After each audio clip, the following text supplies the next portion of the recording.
Bueno, ahora sí arrancamos. Buenas tardes, buenas noches. Muchísimas gracias, Ariel, por aceptar esta invitación. La verdad es un tema muy complejo y nos parece muy importante como gremio tomarlo y profundizar un poco. Estamos con Ariel Feldman. Ariel es docente, licenciado en filosofía, graduado en la UBA. Viene trabajando la temática justamente por su origen, en realidad de familia judía, vivió en un kibutz un tiempo largo, tiene 44 años, hace varias décadas que está en Argentina, en este tiempo ha estado viajando para Israel en más de una ocasión, y escribió un texto que a mí me pareció notable, que se llamó Gaza, sobre sionismo, judaísmo, racismo y barbarie, creo que era el título del texto, en donde, bueno, hacía un análisis a pocos días de la incursión de Hamas, del avance con el tema de los rehenes, y ya avanzada la respuesta a la ofensiva del Estado de Israel, un artículo que me parece que dice un montón de cosas interesantes y muy precisas y muy claras, y muy, yo diría, en forma bastante sencilla, para entender algo que es una situación muy, muy compleja. Nosotros, como Asafer Rosario, siempre hemos tenido una preocupación por la situación en el Estado de Israel, en particular con la causa del pueblo palestino. Ya hace en una situación anterior, la verdad que no me acuerdo, creo que hace 3 años, a lo mejor alguien se acuerda, hubo una situación también de escalada del conflicto y sacamos algún material y recibimos un ataque muy fuerte de una cantidad de medios de prensa, de organizaciones vinculadas con la comunidad judía, con el sionismo acá en Israel, y ahora de nuevo, acá en Argentina digo, y ahora de nuevo publicamos algún material, dimos alguna posición y sufrimos un ataque muy muy fuerte de medios de prensa, de una cantidad de organizaciones, con ataques muy duros que teníamos posiciones antisemitas, que apoyábamos el terrorismo, que estábamos a favor de la muerte, bueno, una cantidad de barbaridades nos dijeron, y nos pareció importante sobre esto profundizar, dar información, aclarar. Para eso lo invitamos a Ariel, despejar una cantidad de cosas, porque parte de lo que pasa es que hay una campaña que por ahí podríamos decir que es más de desinformación que de información, y aportar alguna información más precisa, algún análisis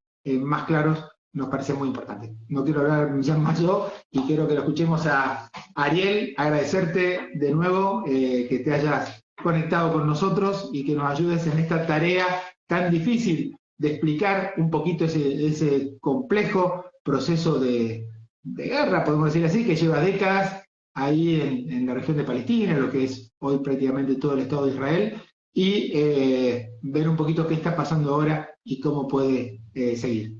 Ariel, muchísimas gracias, y bueno, un poquito, si podés empezar a aclarar algunas cosas sobre este proceso tan complejo en el marco de la situación actual, me parece que nos serviría para ir desandando un poco esta charla.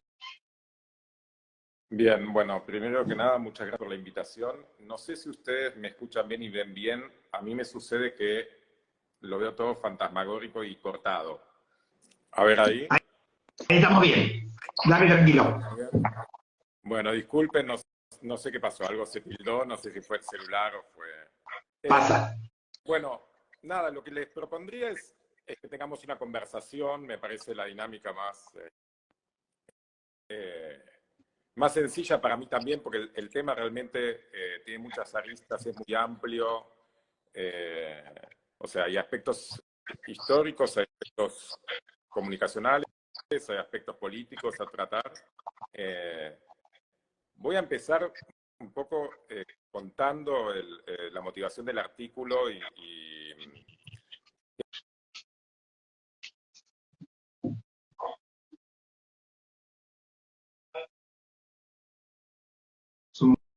Nosotros de los pronunciamientos de ustedes que comentaban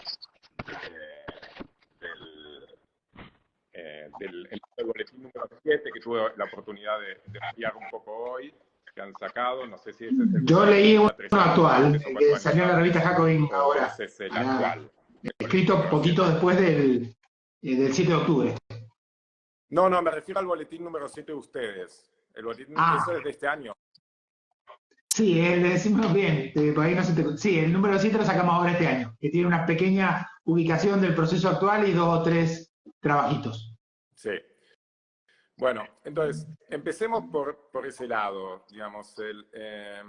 Una de las motivaciones del artículo fue tratar de desarmar las falacias que impiden no tener una mejor terminología palestino-israelí, porque precisamente lo que ustedes vivenciaron es lo mismo que vivencio yo, a pesar de ser israelí, a pesar de ser judío, para aquellos que defienden a ultranza al Estado de Israel, a modus operandi de la usina, de donde salen estas estrategias comunicacionales, que es el Estado de Israel y las organizaciones sionistas alrededor del mundo, me tildaron de Judenrat, digamos, ¿no? Un colaborador del nazismo. Ahí en la idea del Judenrat, del colaborador del nazismo, está la idea de si uno tiene una postura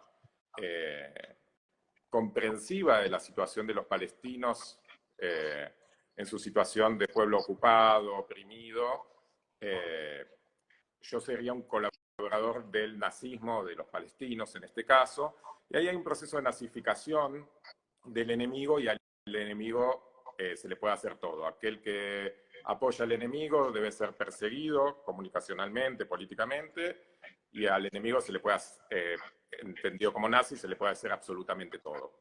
Una de las primeras tareas que yo creo que tenemos desde los terrenos educativos y comunicacionales es desarmar la nazificación de los palestinos, primero y principal.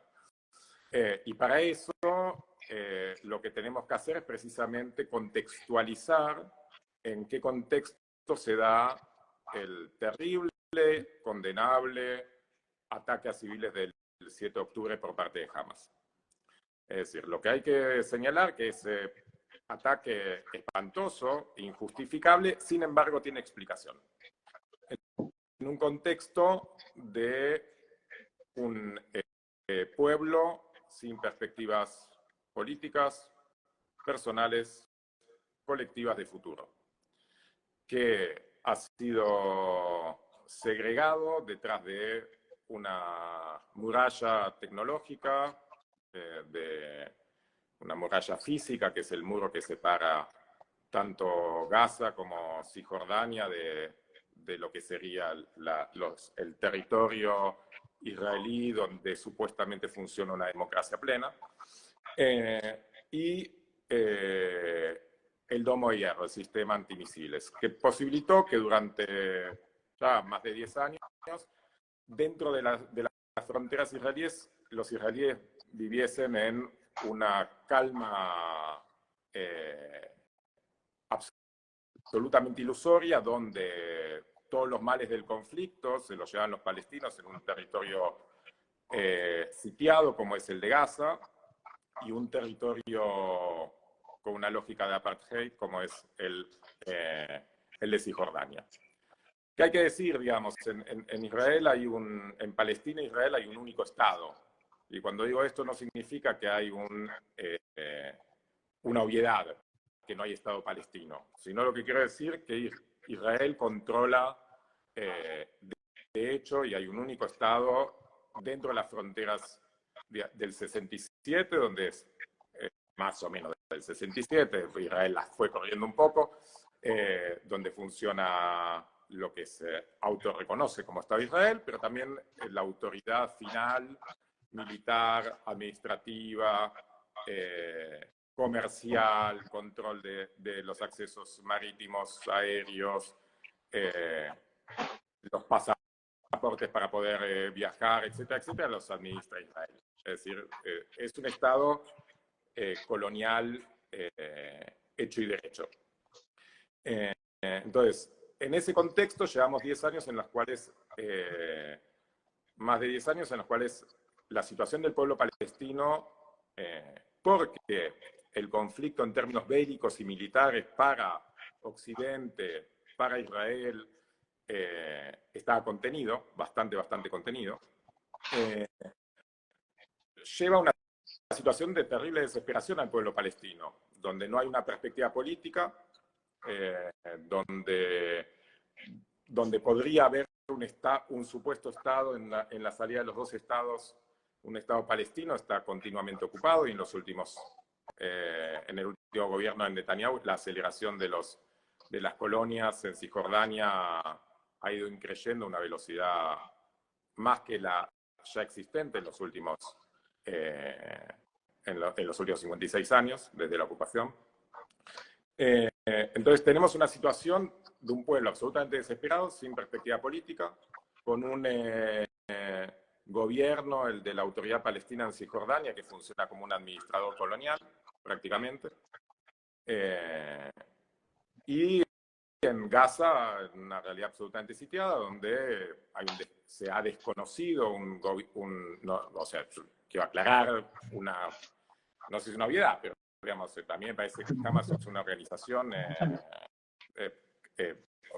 terrible en muchísimos aspectos, pero bueno, ganó unas elecciones democráticas, las únicas que hubo en los territorios palestinos, y el Estado de Israel y Occidente desconocieron esos resultados electorales y bloquearon las posibilidades de que precisamente la salida y el derrotero de la lucha por la liberación de Palestina sea política. A ver, ahora. Ahora sí, ahí te vemos. Bueno, disculpen, evidentemente soy yo. Tranquilo. Tengo un celular muy resistente, pero claro, es del año 2016. Y así estamos. Bueno, no le da la tecnología. Bueno, entonces perdí un poco dónde estaba, porque no sé si se dejó de escuchar en qué momento. Sí, me parece terminando un poquito la idea de que no había perspectiva para el pueblo palestino en función de cómo se estaba moviendo el Estado de Israel, ¿no? Pues básicamente la sociedad israelí estaba viviendo en un tupper, hablando mal y pronto. Estaba pudiendo vivir, a mí me preguntaban amigos si podían ir cómo estaba la situación, si se podía viajar, y yo dije, es más seguro que caminar acá por Once, en Capital Federal, y ni que hablar por Rosario, digamos, ¿no? Por Rosario, sí. Realmente, digamos, dentro de las fronteras es peligroso para los palestinos, para un turista o para un israelí. Pinta europea no corre ningún peligro. Y eso sucedía porque efectivamente el desarrollo tecnológico permitió la cuestión palestina. Mientras, por otro lado, la situación palestina se fue agravando diametro. Cuando la sensación de paz en Tel Aviv era diametralmente opuesta a la situación de desesperación que vivían una persona en Hebrón, con colonias en el centro comercial, en el centro de la ciudad, colonias... Uy, se congeló todo, no sé si me están escuchando. Dale, te estoy escuchando. Y ni que hablar en Gaza, ¿no? Yo tuve la oportunidad de ir en más de una oportunidad a Cisjordania, no conozco Gaza, pero sí he hablado con la población de Hebrón y de Belén y Ramallah sobre la situación en Gaza, y ellos dicen, mira, nuestra vida es realmente muy, muy difícil, pero no tiene comparación con el infierno que se vive en Gaza. Nosotros no nos animamos a criticar los medios políticos que eligen los gazatíes para combatir, porque es una situación de terrible desesperación. Entonces hay que entender que ¿Cómo? No, tenía que ver con eso, digo yo, viendo un poquito los datos ahora, digamos, vos hablabas de una situación de desesperación de la población de Gaza antes de esta última etapa del conflicto, que sin duda sí, realmente ahora ha pegado un salto terrible, ¿no? Cuando hablamos de cifras que hablan de 12.000 muertos, creo que el número ya es más alto, de entre ellos cerca de 6.000 niños asesinados por los ataques del Estado de Israel, o 1.700.000 desplazados, que es una proporción inmensa de la población total de Gaza, y me parece que estamos hablando de una situación realmente terrible que nos permite usar el término de genocidio, ¿no? Hay una política de limpieza étnica que parece que está llevando adelante el Estado de Israel.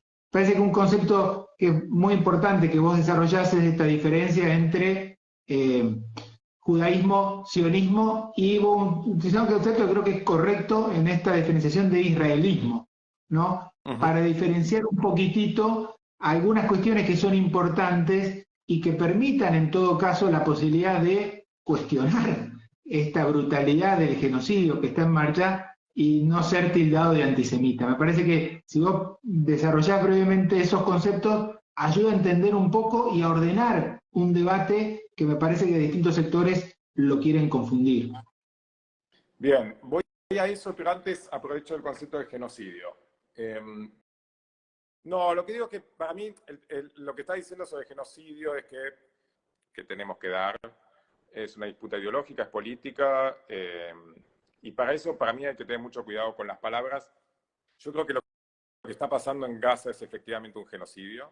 Eh,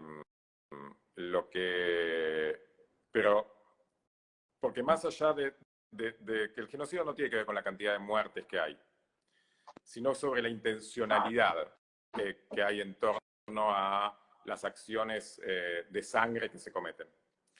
Y hay declaraciones de jerarcas del gobierno de Israel, de políticos de todos los niveles, señalando que la intención efectivamente es la matanza de todos, o que incluso los bebés son culpables y por eso no lamentan la muerte de niños. Digamos, sin embargo, me parece que cada vez que se utiliza un término de esa envergadura habría que desarrollarlo, digamos, ¿no? Siento que vi el boletín número 7, es correcto en términos históricos, pero yo creo que comunicacionalmente hay que entender, y paso a tu pregunta, que el tema de Israel en relación a la comunidad judía es un tema sensible, que es instrumentalizado por el Estado de Israel, por eso yo digo que la identidad judía está secuestrada por el Estado de Israel, pero que hay que entender, digamos, esa sensibilidad y hay que ser más pillos, digamos, de cómo tener la discusión con ese sector que en todo caso, fuera de los esbirros comunicacionales, hay que ganar para la causa humanista que es la sensibilidad ante un pueblo oprimido como es el palestino. Entonces, yo creo que en ese sentido hay que hacer una distinción entre judaísmo, sionismo e israelismo. ¿Por qué yo hago esa distinción? La distinción es bastante obvia, digamos, ¿no? El judaísmo es una tradición, una religión, una cultura, una identidad que data de cientos de años, más de 2000 al menos, y que constituye la identidad de una serie importante de personas alrededor del mundo, que se identifican con costumbres, valores que vienen de la religión, pero que se han laizado, digamos. Yo soy laico, pero entiendo que ciertos valores en torno a la solidaridad, la comprensión de la situación del oprimido, la justicia social, está efectivamente en conceptos como el Tikkun Olam, el festejo de Pesaj, que es la liberación de la situación de esclavitud de Egipto, digamos, una serie de valores identidades que están enmarcados en esto que denominamos judaísmo. En cambio, el sionismo es una corriente política bastante reciente, de finales del siglo XIX, tiene menos de 200 años, que vino a dar una solución política y laica, hay que decirlo en principio, a un problema real, que era que los judíos venían siendo perseguidos en los últimos 2000 años en Europa y especialmente masacrados en los últimos pares de centenios, digamos, ¿no? En Europa del Este, con los pogroms, y en Europa Occidental, con políticas discriminatorias y hechos de sangre también. Entonces, el sionismo, sin embargo, que planteaba que para la solución de lo que en Europa se conocía como la cuestión judía, la solución era darse un Estado nacional judío, llevar a la modernidad al pueblo judío, de modo que tuviese un Estado donde no fuesen perseguidos. Pero dentro del sionismo hubo muchas corrientes. Hubo corrientes, hubo corrientes que se conocieron como revisionistas, otras corrientes marxistas y la corriente que en principio triunfa en Israel, encarnada por lo que fue el Mapai, digamos, la agrupación política de Ben-Gurión, que junto con los revisionistas tenía una posición de un sionismo exclusivista. La idea de los judíos nunca van a ser dejados de masacrar si no se dan un Estado donde sean una mayoría y que detenten el gobierno. Ese principio exclusivista tenía un problema para desarrollarse en cualquier territorio, porque no hay territorios donde se pueda vivir y que estén desiertos en este mundo hace rato. Y entonces, si bien hubo proyectos del sionismo de emplazarse en otros lugares, como Uganda, incluso la Patagonia Argentina, finalmente, por el vínculo histórico, religioso que hay con los que conoce la tradición judía como Eretz Israel, se termina decidiendo que el destino político para que esto se realice era Palestina. Es conocida la frase que tenía el sionismo, este sionismo exclusivista, que es una tierra sin pueblo para un pueblo sin tierra. La idea que en Palestina no había un pueblo y que los judíos no tenían una tierra y entonces hacían un casamiento perfecto. Ese eslogan nunca fue real para los políticos sionistas. Si uno va a las actas de los congresos sionistas desde sus inicios, si uno va a las actas de los congresos, a las conferencias, a los memos internos de los partidos políticos, a las declaraciones de personas como Ben-Gurión o Weizmann, siempre la cuestión palestina estuvo presente y siempre hubo claridad que para que hubiese un Estado de mayoría judía había que limpiar étnicamente Palestina de árabes. Y fue lo que sucedió. Básicamente fue una política activa que se conoció bajo el concepto de transferencia, pero bueno, a esta política se opuso una parte de... No sé si me están escuchando porque yo tengo todo congelado. Te escuchamos, Ariel. Bien, entonces, a esta posición exclusivista se opusieron corrientes dentro del sionismo, por eso yo distingo sionismo e israelismo, el israelismo como esta corriente exclusivista que finalmente funda el Estado de Israel y que después tiene un devenir colonizador más clásico, si se quiere, porque el primer colonialismo sionista es complejo, porque no hay una metrópolis, si bien hubo un apoyo del Imperio Británico, fue y vino, incluso el sionismo en cierto momento tuvo que combatir al Imperio Británico, todo muy complejo, lo cual hace a cierto relato épico del sionismo, del primer sionismo, pero lo que es verdad es que tuvo en el concepto de transferencia un concepto que ocultaba una política activa de limpieza étnica, que fue por momentos intentado de forma política y económica, tratar de pagar, digamos, la transferencia de población palestina. Eso no era viable, los palestinos no tenían ninguna intención de irse de su territorio, como es lógico, y los conflictos empiezan cuando se vuelve evidente, porque además los sionistas declaraban esto a viva voz, que tenían la pretensión de armar un Estado judío en Palestina, empieza a haber confrontaciones con la población nativa. Antes del año 48, antes de lo que los israelíes llaman la Guerra de Independencia, y donde se inicia la Nakba, digamos, la catástrofe palestina, ya mucho antes hay proceso de desplazamiento de población palestina,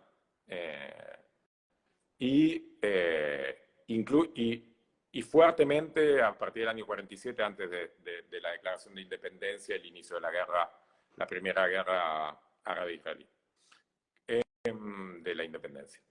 Entonces, lo que tenemos es una Nakba que sigue sucediendo, porque como vos señalaste bien, hoy día tenemos más muertes y más desplazados que en lo que los israelíes llaman la guerra de independencia. Y si uno lee precisamente el ADN del movimiento sionista exclusivista, uno tiende a creer que lo que el Estado de Israel desea efectivamente es la ocupación de la Franja de Gaza. Idealmente, el proyecto era la expulsión de los palestinos de la Franja de Gaza hacia Egipto, cosa que por cuestiones geopolíticas no sucedió, no porque no fuese el deseo, digamos, de político de Israel. De hecho, hubo unos memos filtrados por Wikileaks, estaban las operaciones militares en 4 etapas para que eso sucediese. Y bueno, lo que tenemos es una situación de una tragedia humanitaria, bueno, una tragedia, porque bueno, hay actores políticos activos, y esto en otro contexto sería evitable. Dentro de si uno entiende, digamos, el derrotero que tuvo el Estado de Israel, que fue muy claramente puesto por un sionista que se llamó Leibovich, un filósofo que en el año 67, después de la ocupación de estos territorios, entre otros de Cisjordania y Gaza, llamó a la retirada de estos territorios, diciendo que Israel en ese proceso se iba a transformar en un colonizador hecho y derecho.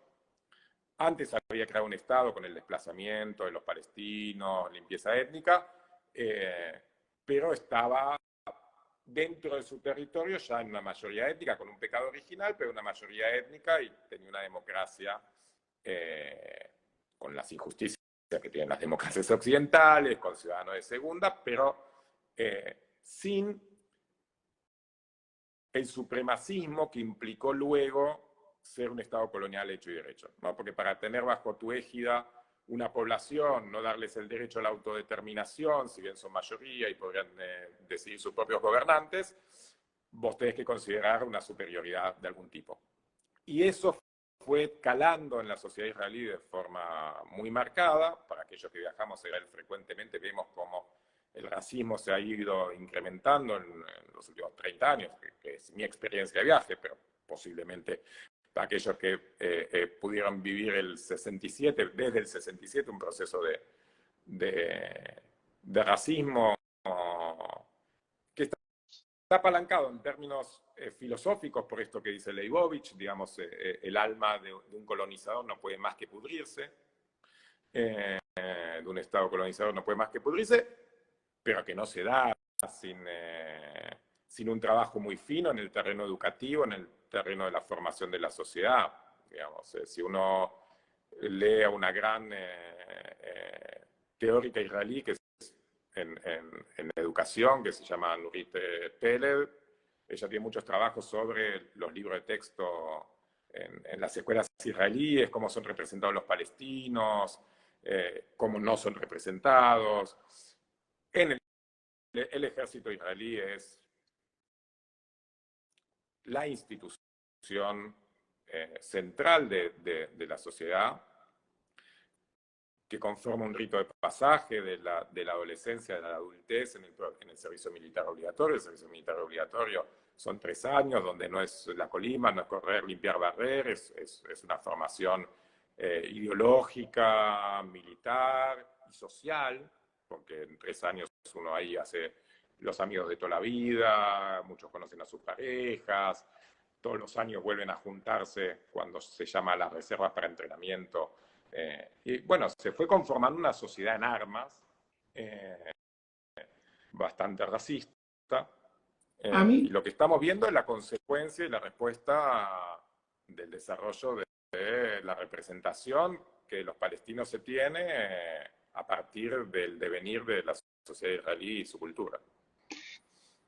Es medio tremendo esto que vos contás, me parece este proceso de inversión que hay, ¿no? Cómo los palestinos son calificados como los nazis, vos decías en el texto, que están de alguna manera deshumanizados, animalizados, ¿no? Y por eso justifica hacer todo lo que le hacen, ¿no? Tiene que ver con una visión supremacista que se tiene que imponer necesariamente invirtiendo y mintiendo, cambiando una cantidad de conceptos medio básicos, podemos pensar de cualquier democracia, que ahí evidentemente no están presentes o están absolutamente tergiversados.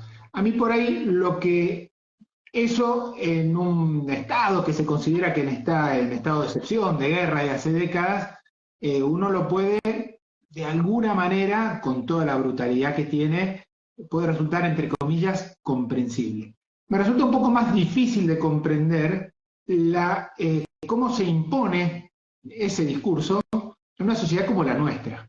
Cómo porque yo creo que para el sentido común, esa es mi preocupación, incluso empezando en la docencia, el sentido común en la Argentina está establecido que el Estado de Israel son víctimas que se defienden permanentemente de ataques terroristas, ¿no?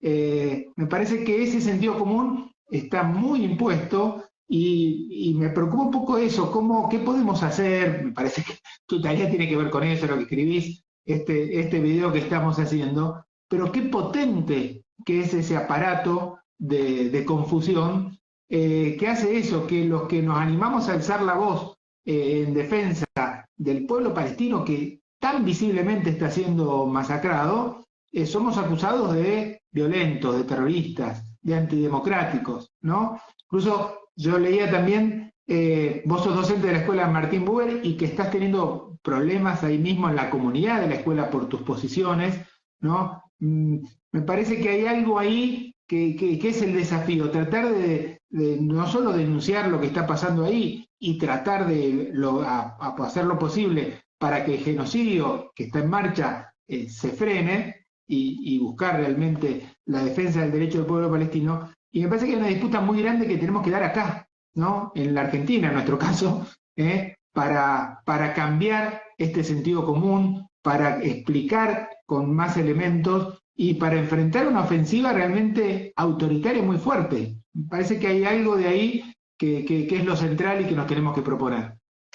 Mira, estoy absolutamente de acuerdo. Para mí hay dos cosas centrales. Hay que entender que el conflicto en Palestina, la situación en Palestina, no se va a solucionar si no hay presión internacional de los estados y de la comunidad judía en particular.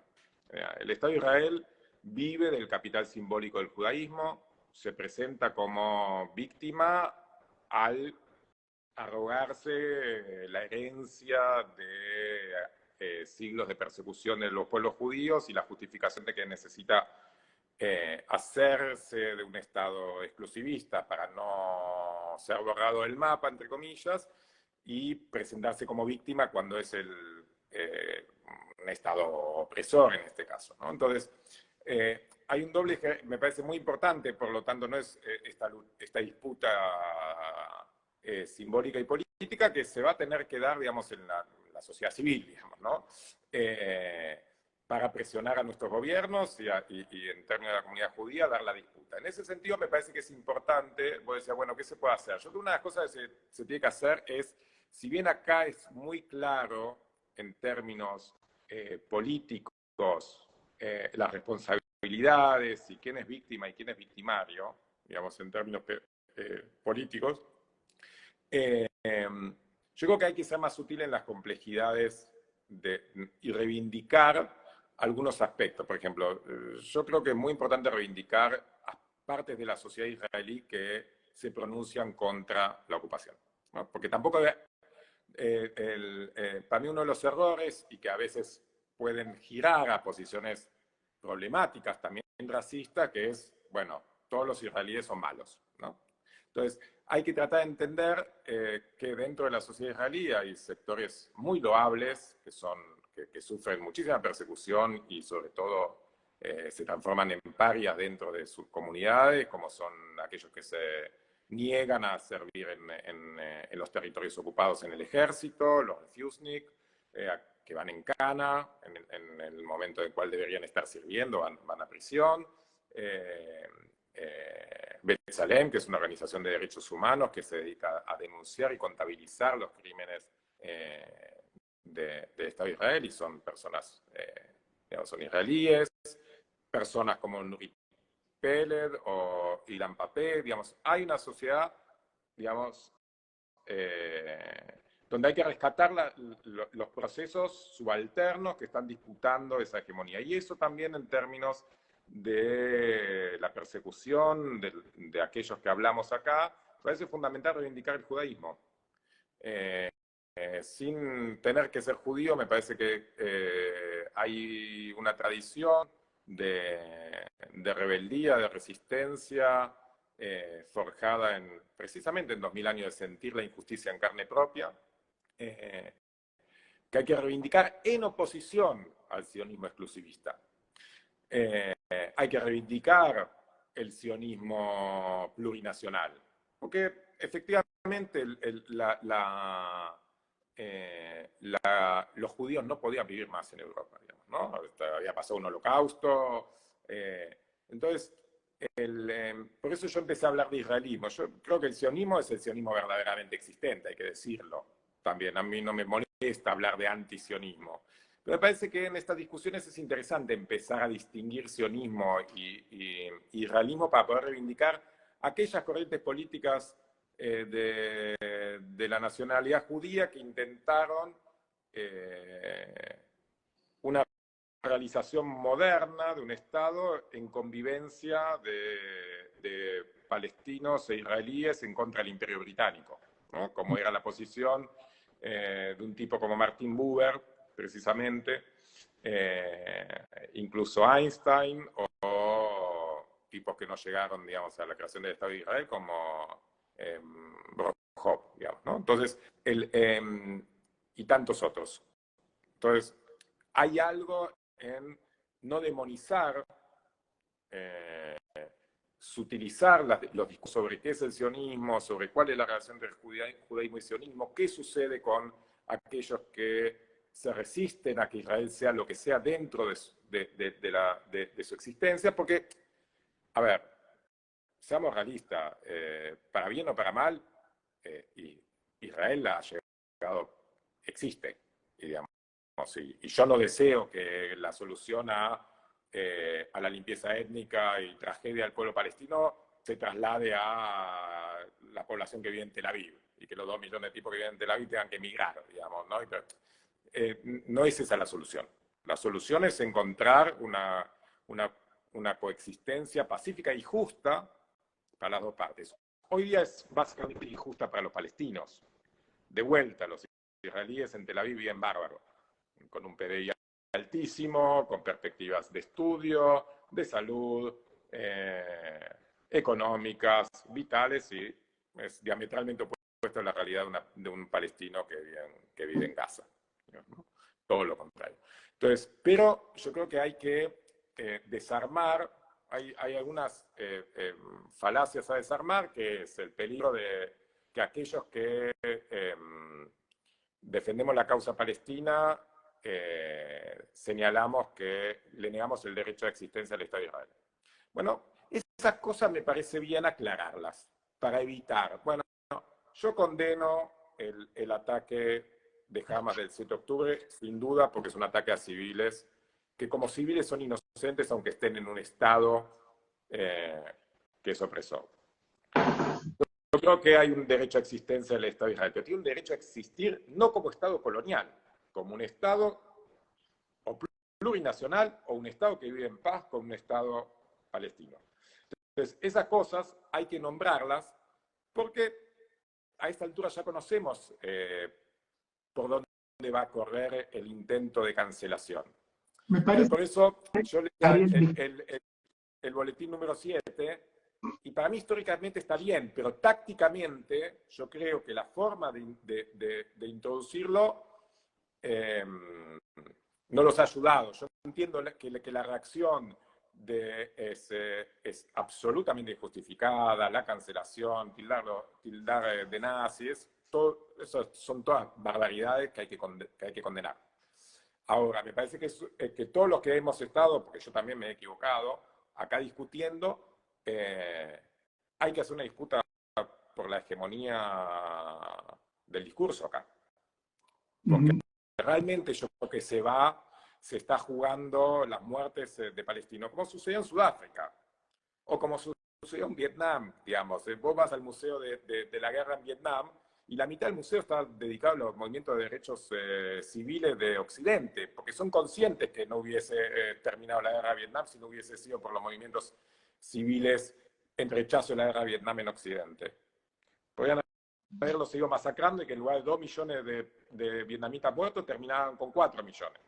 Bueno, y en Sudáfrica lo mismo. Entonces hay que hacer una disputa, y para esa disputa me parece que hay que empezar a afilar cómo entrarle y cómo disputar a una parte de la población que no son simplemente insensibles, sino que tienen una identidad secuestrada por el Estado de Israel, que tiene, digamos, una institucionalidad muy, muy aceitada en el trabajo de esto. Digamos, tienen un concepto que es el de Asbará, que sería algo así como educación, adoctrinamiento, donde a los chicos de la comunidad judía de los países en la diáspora les enseñan cómo defender al Estado de Israel en términos de disputa simbólica. Entonces, hay que hacer una... Sí. No, sí, te interrumpo por ahí. No, 2 o 3 cosas en relación a lo que vos decías, este debate que tiene que ver con lo táctico, con la disputa de hegemonía. Puede ser, sí, creo que el material que presentamos, este boletín 7, había que darle una vuelta por ahí y no sacarlo de esa manera. Es probable que nos hubiese servido más en el objetivo que nos proponemos. Y no decir, che, todo lo que dice ahí puede ser legítimo, sí, lo suscribo, y a lo mejor no es la mejor manera de entrar en algunos sectores, eso lo tomo. Yo también sería, y lo arriesgo como posición personal, el texto no lo dice, en una posición tan desesperada como está el pueblo palestino, a mí me parece medio difícil cuestionar las formas de defensa que encuentre, ¿no? Me parece que eso es parte de un debate, ¿no? En una situación realmente muy, muy compleja y muy terrible que vienen padeciendo de hace décadas, eso como una opinión. Y lo otro, en esta idea, digamos, de la perspectiva, me parece que vos planteabas esta idea de un Estado plurinacional, ¿no? Que no sea un Estado teocrático, que sea un Estado en donde puedan convivir, un Estado laico, que puedan convivir, bueno, las distintas personas que lo integren, en donde, bueno, habrá por supuesto israelíes, judíos, habrá árabes. Me parece que si vos ves que esa perspectiva es una perspectiva real o está cada vez más lejos de ser una posibilidad. A ver, no puedo evitar, digamos, por mi personalidad, no responderte lo anterior.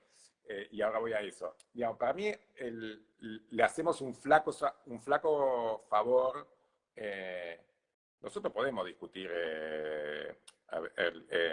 la metodología, digamos. Uno lo que tiene que hacer es explicar por qué esa metodología se volvió desesperante y desesperada. Pero no tenemos que, porque los palestinos sufren horriblemente, defender la violación o la matanza de chicos. Me parece que eso va a un camino que solamente puede restar a la causa palestina. Eso no quita que las situaciones desesperadas llevan a actos desesperados. Y eso sí hay que decirlo. Digamos, ¿no? Que la violencia de Hamas es una violencia sintomática. Es decir, es el síntoma de una violencia original. No existiría Hamas si no hubiese ocupación. Punto. Y no habría el hecho del 7 de octubre si los palestinos tuviesen algún tipo de perspectiva política, humana, real, de salir de donde están. Sino que la radicalización de los actos terroristas de Hamas y de la causa palestina siempre estuvieron relacionados a la imposibilidad de una salida política. Si uno hace una lectura de los momentos históricos, siempre tuvo que ver con o boicotear procesos de paz que eran falsos, procesos de paz porque se hacían procesos de paz pero al mismo tiempo se hacían colonias, o porque efectivamente la causa palestina había desaparecido de los medios occidentales porque Israel había podido controlar la violencia de la región. Digamos, dicho esto, voy a lo que perdón, ¿no? ¿Me dijiste algo? No, tenía preocupación con el tiempo, que si nos cortaba, pero me dice que no se corta, así que habla tranquilo. Bueno, no, a ver, y después, con respecto a la salida, yo creo que que lo importante de conversar sobre la salida del conflicto es politizar la discusión y desmilitarizarla.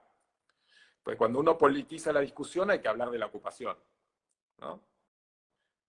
Hay una anécdota que cuenta Edward Said de Guy de Maupassant, que decía que, la cuenta fue muy simpática, Edward Said, uno de los grandes intelectuales de origen palestino, uno de los grandes intelectuales del siglo XX, cuenta que Guy de Maupassant decía que la Torre Eiffel era una cosa espantosa, absolutamente espantosa, que no podía soportar verla, ¿no? Entonces, de repente un periodista le dice, ¿cómo decís una cosa así si vos todos los mediodías estás almorzando en el restaurante de la Torre Eiffel? Y él dice, claro, por supuesto, es el único lugar donde no se ve la Torre Eiffel, por eso estoy siempre acá. Entonces, el punto ciego del conflicto es la ocupación, digamos, ¿no?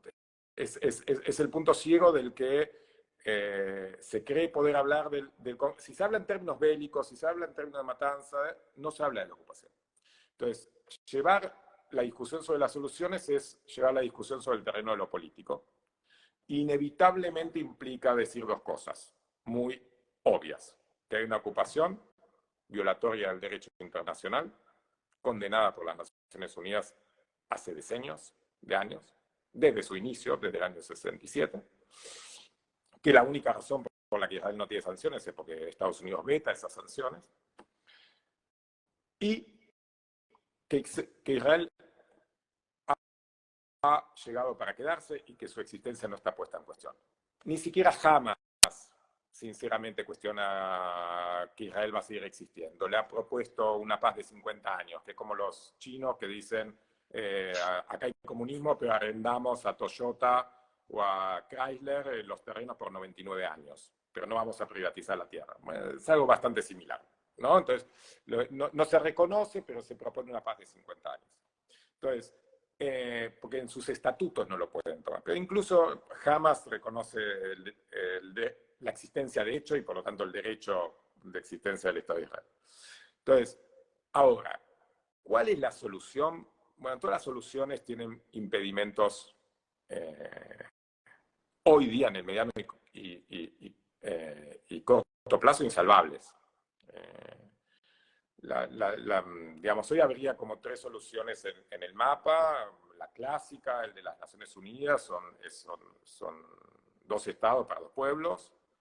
Existe el Estado de Israel, dentro de la frontera del 67, habría que tener un segundo estado que estuviese en Cisjordania y Gaza, con un reconocimiento a los expulsados de la Nakba, a los refugiados, que no podrían volver a donde fueron expulsados, que es Jaffa, es Tel Aviv, etcétera, etcétera, pero reconocer que Israel es responsable de los refugiados implica resarcimientos económicos, que se permita a los refugiados que quieran volver a lo que sea el futuro Estado palestino puedan volver, etcétera, etcétera. ¿No? Resarcimiento económico, como Israel, los judíos, digamos, israelíes han recibido más de 60.000 millones de dólares de Alemania, tampoco le devolvieron los muertos del Holocausto, pero hay un tipo de resarcimiento que nace el reconocimiento de que vos sos responsable de la tragedia del otro pueblo. Y empezar a hacer una reparación real, porque es imposible empezar un proceso de paz sin una reparación histórica, moral y política de lo que está pasando, porque es imposible la solución del conflicto en un estado de negación. Israel niega la Nakba. Es decir, en los textos de estudio de Israel no se nombra la expulsión de los palestinos y la limpieza étnica. Y desde los años 80 los historiadores israelíes, lo que llamaban revisionistas, Benny Morris, Ilan Papé, o historiadores palestinos como Nur Masala vienen estudiando y se sabe, no es una discusión historiográfica sobre lo que pasó. Y sin embargo hay negacionismo, como aquellos que niegan el Holocausto, aquellos que niegan digamos, la dictadura y la desaparición de personas y la apropiación de bebés acá. Entonces es imposible empezar a conversar así. Entonces, lo primero que tiene que haber es un reconocimiento de la ocupación y un reconocimiento de que el Estado de Israel nace con la tragedia del pueblo palestino y que es responsable de esa tragedia. Después, bueno, es muy difícil hacer un Estado para los palestinos en Cisjordania por una cuestión muy básica de que hay más de 700.000 colonos en Cisjordania, son fundamentalistas, fueron alentados por el Estado de Israel, algunos con autorización, otros sin autorización, pero alentados siempre esas colonias.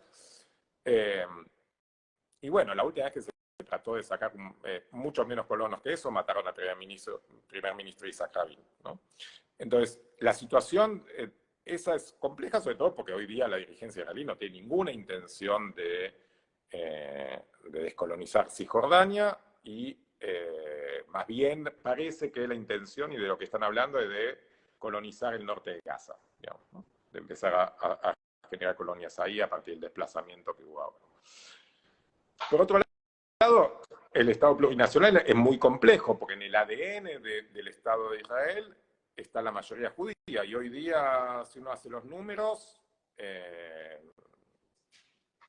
los palestinos serían unos cientos de miles más, si se hiciese un Estado plurinacional, donde hoy día efectivamente el ejército israelí domina las fronteras, el espacio aéreo, el espacio marítimo, y la vida y muerte de las personas.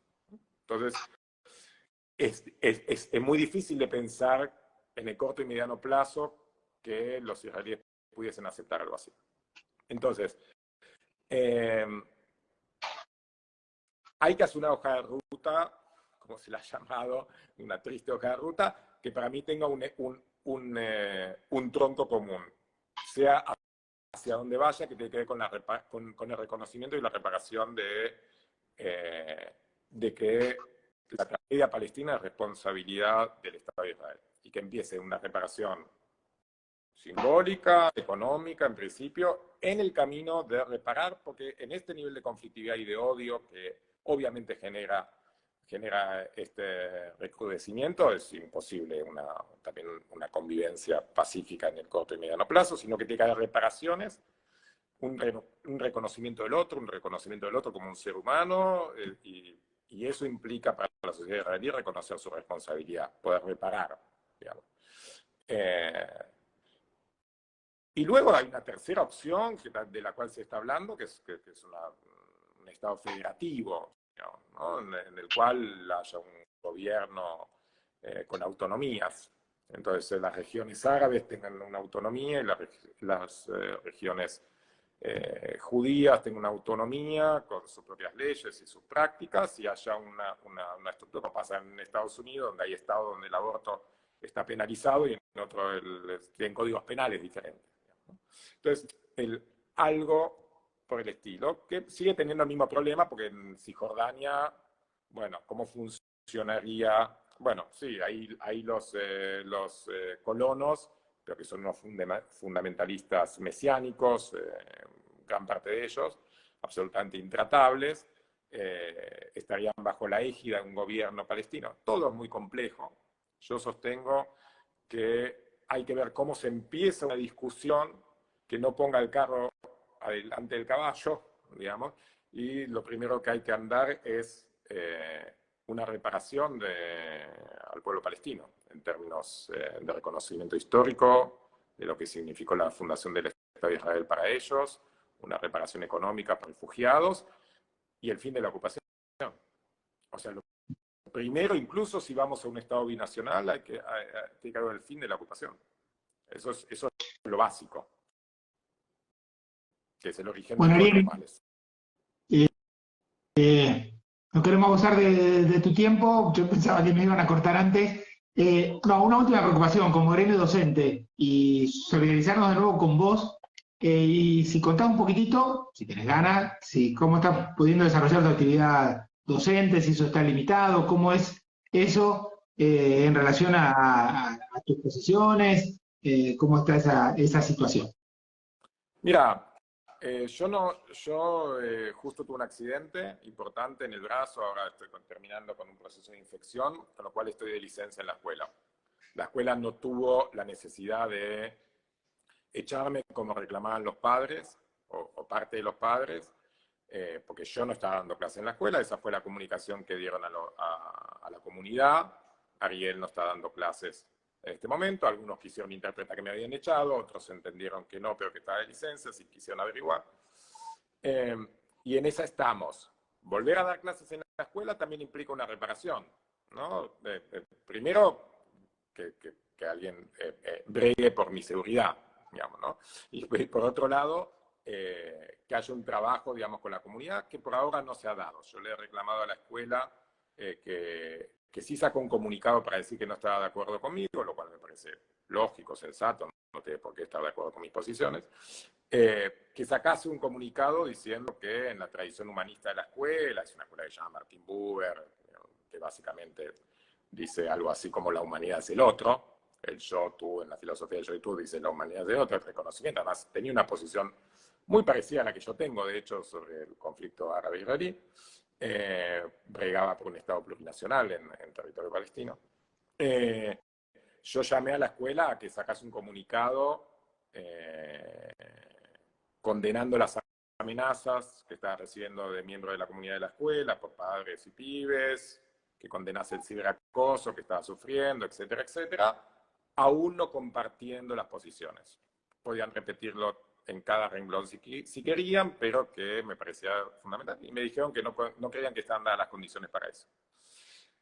Entonces, en ese contexto, bueno, lo que están fallando son las instituciones, no simplemente las personas, ¿no? Y hay que entender que las personas fallan en contextos institucionales fallidos y que hay que disputar esas instituciones. No sé qué sucederá el año que viene, sinceramente. Veremos.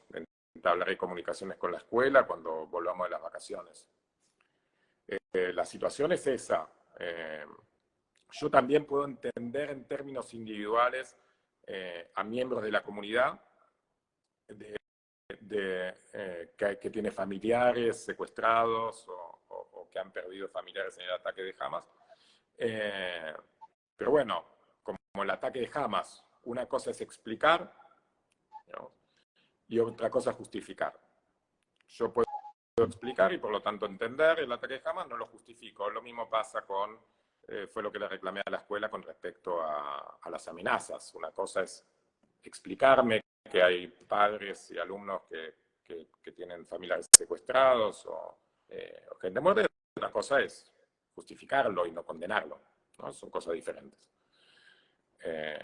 Y bueno, la verdad que es lamentable, fue doloroso. Yo doy clases en la escuela hace casi 10 años.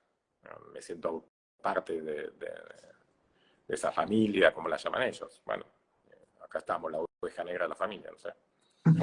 Pasa. Sí. Bueno, Ariel, bueno, de nuevo, nosotros como gremio docente también toda la solidaridad. Agradecerte mucho la charla, creo que sirvió, creo que era la apuesta de poder explicar todo esto que es complejo y de poder aportar un poquito en esta explicación para solidarizarnos con el pueblo palestino y para tratar de que esta matanza que sigue en marcha lamentablemente se detenga, ¿no? Lo vamos a seguir tomando, capaz que en alguna instancia te volvemos a convocar, y bueno, muchísimas gracias, y bueno, seguramente nos vamos a estar cruzando en espacios como este o en otros que tengan que ver con estas preocupaciones, ¿no? Que tengan que ver con la preocupación de pensar un mundo más justo, de pensar que la solidaridad, la paz, el acuerdo con el otro son la base para construir eso. Lamentablemente no es eso hoy, lo que está más fuerte en todos lados, pero sigue siendo nuestra apuesta, y creo que es la apuesta de los que llevamos la docencia convencidos como una tarea, y para nosotros también lo que pensamos en un sindicato como organización solidaria, que no solo piensa en lo más inmediato que tiene que ver con nuestras necesidades económicas, sino también el aporte que podemos hacer para otra educación y para otra sociedad que nos hace falta. Así que de nuevo, gracias, y bueno, nos volvemos a encontrar, ojalá que pronto. Bueno, muchísimas gracias a ustedes. Les pido mil disculpas por los problemas técnicos que traje. Pero bueno, estoy para lo que necesiten cuando quieran. Dale. Gracias, Ariel. Nos estamos encontrando, nos estamos viendo. Chau.